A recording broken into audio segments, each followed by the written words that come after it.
Hey, welcome. Today we are diving headfirst into Jason Reynolds' incredible novel, Ghost. We're going to break down the key ingredients that make this story about a boy running toward his future just unforgettable. Ready? Let's start the race. So right at the center of this whole book is a question, and it's one I'm pretty sure we've all asked ourselves at some point. Who do I want to be? You know, for the main character, this question isn't just some passing thought. Nope. It is the engine behind every single thing he does, every choice, every screw-up, and every single win.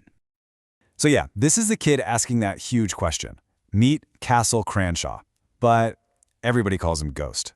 And let me tell you, this kid can run. He's got this raw, incredible speed. But here's the thing. His running it's complicated. It all started from a really traumatic moment in his past. So now he's basically at a crossroads. Is all this running just about escaping the things that haunt him?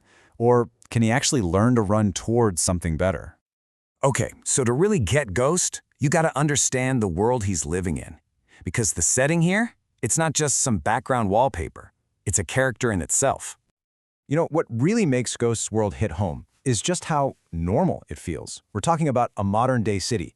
The book never gives it a name, but it feels so real, you know?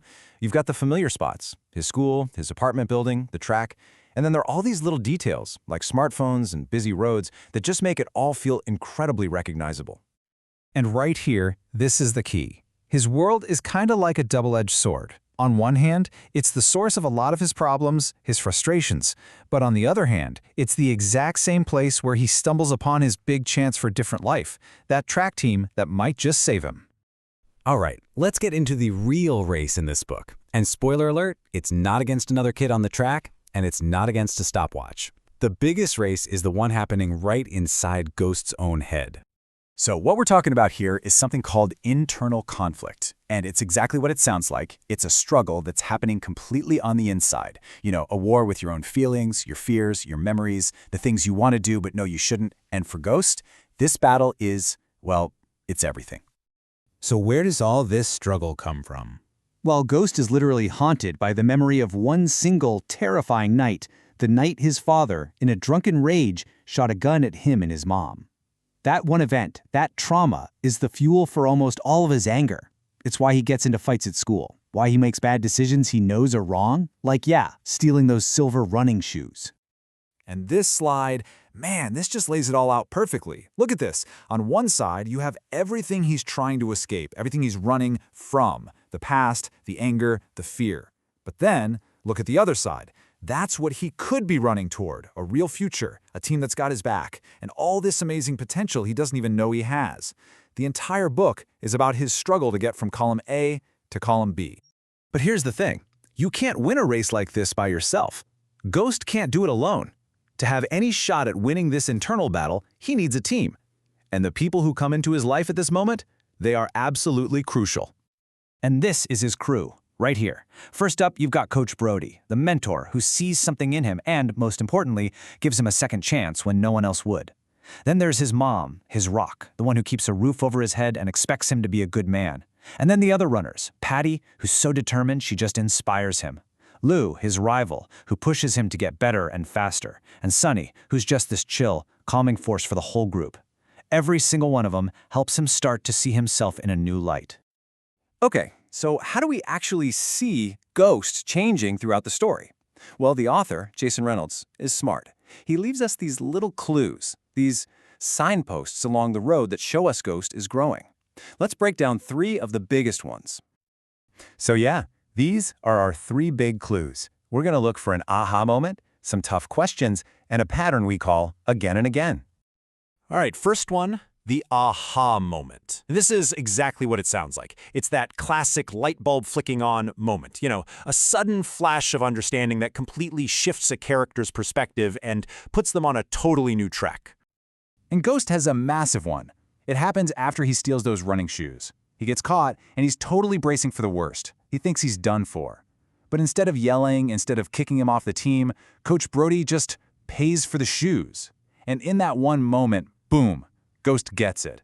He realizes that this guy actually truly believes in him. It is a complete game changer. Okay, next up we've got tough questions. These are those moments when a character stops and looks in the mirror, so to speak, and asks themselves something really hard. These questions are like a direct window into what they're struggling with and what they really want. And these are the big ones that Ghost is wrestling with. First, why do I keep messing up? I mean, just asking that shows he knows he's stuck in a bad cycle. And that leads right back to the biggest question of all: who do I want to be? The fact that he's even asking these proves he's not just a pinball bouncing off of things anymore. He's actually starting to think about who he is and where he's going. And finally, our third signpost. Again and again. This is a big one. Whenever you notice an image, a word, or even a whole event showing up over and over in a book, pay attention.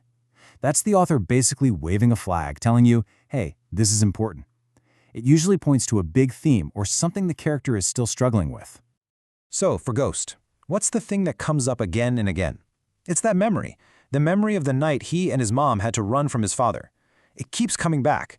And that shows us that this isn't just a bad memory for him, it's an open wound. It's a constant reminder of the trauma that's still fueling his anger, his fear, and his need to just run. It's a powerful way to show that healing, well, it's not a one-and-done deal. It's a process. So when you put all these pieces together, the world he lives in, that battle inside him, the team that supports him, and all these signs of change, it becomes super clear. Ghost isn't really a book about running in a track meet.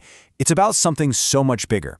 It's about finding the guts to face your past, learning how important it is to have people in your corner, and maybe, most of all, discovering that you have the power to decide who you're going to become. Which really brings us right back to the beginning, but with a twist.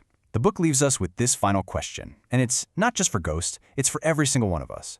It's pretty easy to know what you're running from. The hard part, the part that takes real courage, is figuring out what are you running toward?